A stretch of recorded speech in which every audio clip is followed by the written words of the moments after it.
Olá pessoal, vamos começar nossa aula sobre hormônios de plantas. Na aula de hoje eu vou falar sobre essas substâncias que têm uma série de características importantes no controle do desenvolvimento de plantas. E para cada uma delas é interessante a gente entender os seguintes aspectos. Primeiro, o que é a substância? Por quê? Porque a característica de cada substância, característica química, define vários aspectos, desde a sua capacidade de transporte, solubilidade, interação com organelas. Então é interessante que a gente entenda um pouquinho sobre o que é a substância. Depois, nós vamos falar sobre locais de síntese.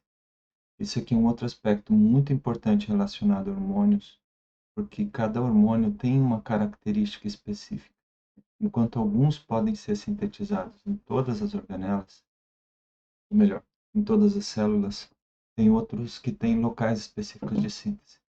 Isso é uma coisa importante que a gente deve perceber. Ainda com relação ao transporte, cada hormônio tem uma característica específica de transporte, uma forma mais comum. Isso também é importante que a gente saiba. Por exemplo, hormônios característicos de xilema, que aparecem bastante transportados pelo xilema, vão seguir o fluxo d'água. O xilema sempre vai das raízes para as folhas. Então a gente vai ter uma característica bem clara desse tipo de transporte. E a outra coisa é que a maior quantidade da água do xilema vai para as folhas. Obviamente, esse hormônio então vai se dirigir principalmente em direção às folhas. Ainda com relação às funções, só faz sentido a gente estudar hormônio se a gente puder entender qual é o papel dele realizando uma série de funções dentro da planta.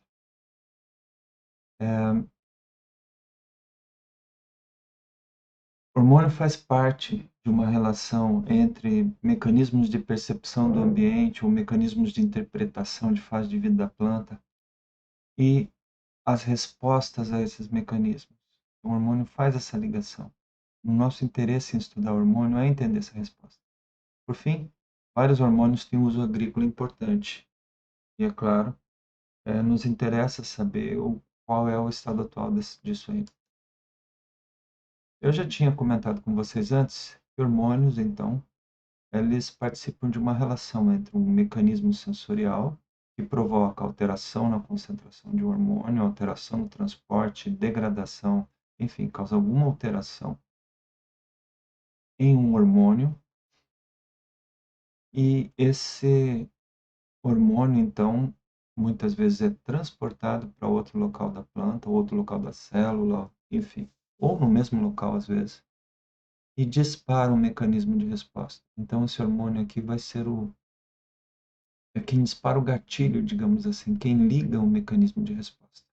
E a planta vai responder, por exemplo, aumentando o seu alongamento, ou diminuindo o seu alongamento, ou crescendo para um dos lados, aumentando a síntese de determinada substância ou diminuindo, em função da concentração do hormônio.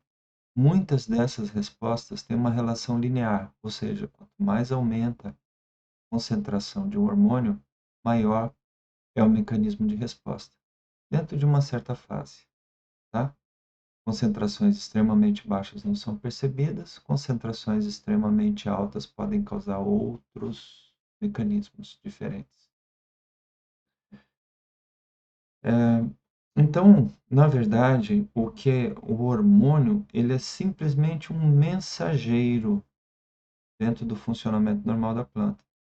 Ele carrega um sinal de um local para outro da planta.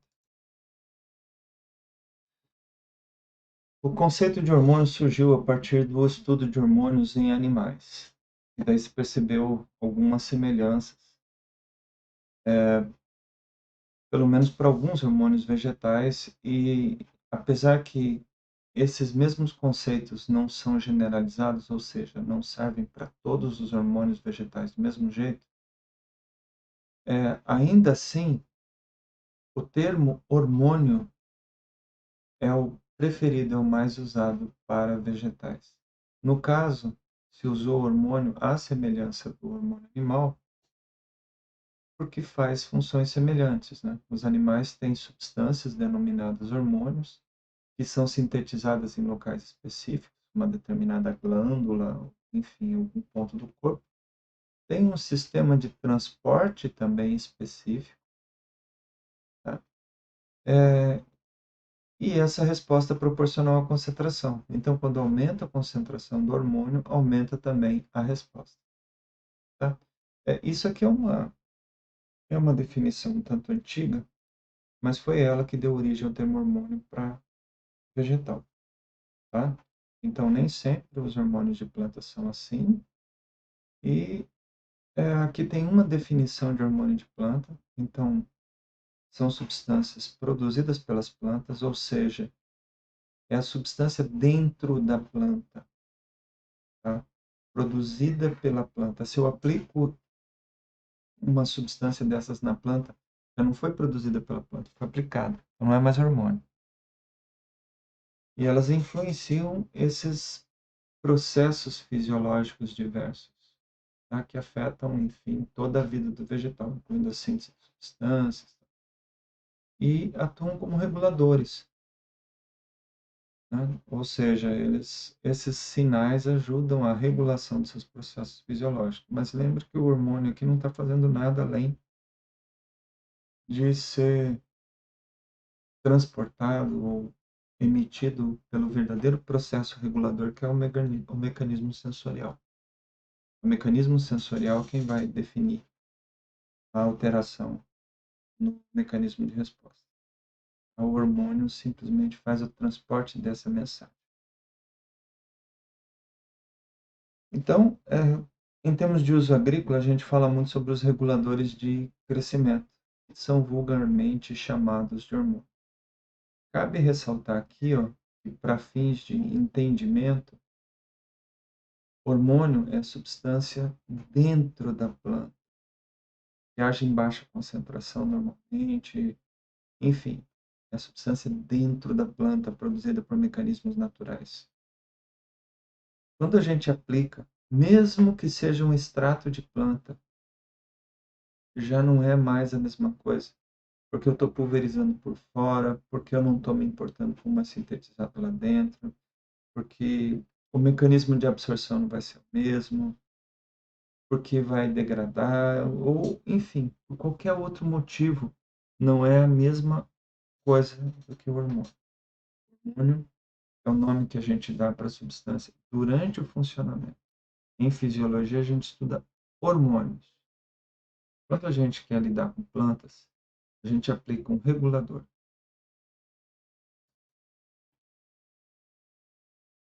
Um exemplo, então, dessa relação entre mecanismo sensorial, mecanismo de resposta e hormônio é com uma substância chamada ácido abscísico, que é muito relacionada ao fechamento de estômatos, tá? Então, olha só, tem o mecanismo sensorial na ponta das raízes, percebe a falta d'água, começa a faltar água nas raízes, pelo menos algumas horas do dia. Isso é um sinal óbvio que não tem água suficiente. Isso causa um estresse na raiz. Esse estresse específico na ponta da raiz provoca um aumento na produção dessa substância, que é um hormônio, ácido abscísico. Esse hormônio, então, é jogado no xilema, a partir lá das extremidades das raízes. Ele entra no fluxo do xilema e vai, obviamente, até as folhas, né? Porque a maioria da água da planta, a grande maioria da água vai para as folhas, para a fotossíntese, usada na fotossíntese. Só que a planta também não pode se desidratar. Então, quando está faltando água na raiz, essa água que ainda está subindo, porque a raiz não está no estresse extremo, ao chegar nos estômagos, provoca o fechamento. Tá? Então, a folha fecha mesmo antes de haver falta d'água na fonte. Tá? Um exemplo, então, esse aqui que eu falei, e existem várias substâncias hormonais, uma ação hormonal. Aqui a gente fala de alguns desses hormônios mais clássicos, que são substâncias muito específicas, mas também existem outros tipos de substâncias sinalizadoras que funcionam ligando rotas metabólicas, funcionam como uma espécie de sinalizadores rápidos ou internos, funcionando principalmente dentro da célula. Essas substâncias também têm efeito hormonal. São todas substâncias orgânicas, né? Tem um mineral, um elemento químico, cálcio, que tem uma ação muito próxima da ação de um hormônio. Ele age como se fosse um hormônio, uma substância sinalizatória, mas não aparece nessa lista. Essa lista tem o que a gente poderia chamar de hormônios clássicos, sendo que nós vamos tratar aqui dos 5 principais, o pessoal chama dos 5 grandes, mas que na verdade apenas estão estudados há mais tempo. Auxinas, o primeiro hormônio descoberto, já tem quase um século e meio de estudo, né? E foi isolado a primeira auxina em 1930, então mais ou menos 90 anos. Já os outros hormônios são todos muito mais recentes. Os trabalhos com eles ocorreram principalmente a partir da década de 60. As citocininas foram descobertas perto de 1960. Giberelinas foram descobertas no Japão, apesar que esse trabalho também foi resgatado principalmente na década de 60, ou seja, 1950 e pouco. Etileno e ácido abscísico também são trabalhos ainda mais recentes. Então, o nosso conhecimento sobre hormônios vegetais, a maior parte dele é relativamente recente, nos últimos 50 anos. É um pouco mais de ou melhor, um pouco mais de 70 anos de idade são os hormônios mais recentes, tá? Então esses aqui são os principais. Os outros, poliaminas, jasmonatos, brasinosteroides e ácido salicílico, são hormônios muito em voga por vários motivos, mas infelizmente a gente não tem como estudar eles. Principalmente os jasmonatos têm uma relação interessante com o etileno e com as respostas das plantas ao ataque de pragas e insetos. Então é um grupo hormonal bem interessante. Infelizmente não vou falar aqui. Brasinosteroides são exemplos de hormônios esteroides, que são aqueles hormônios que a gente estuda bastante em animais, né? Muito parecido então com hormônios animais, e foram descobertos inicialmente nas brássicas. Aí o nome brasinosteroides. Ácido salicílico tem algum estudo sobre eles. Vários processos hoje são relacionados ao ácido salicílico. Ele foi descoberto por um mecanismo chamado termogênese, em uma planta que esquenta a inflorescência. Então ele produz sinal para isso. Em locais muito frios, né? Uma planta que floresce no clima frio. E as poliaminas são substâncias que têm 2 ou mais aminas e que também têm uma atividade hormonal muito interessante associada, em alguns casos, à preservação, manutenção do DNA, enfim. Bom, essa lista de hormônios, então, é uma lista estendida dos hormônios básicos, mas a gente vai se concentrar nos 5, que são os mais cobrados, os mais importantes no nosso nível de estudo de fisiologia básica.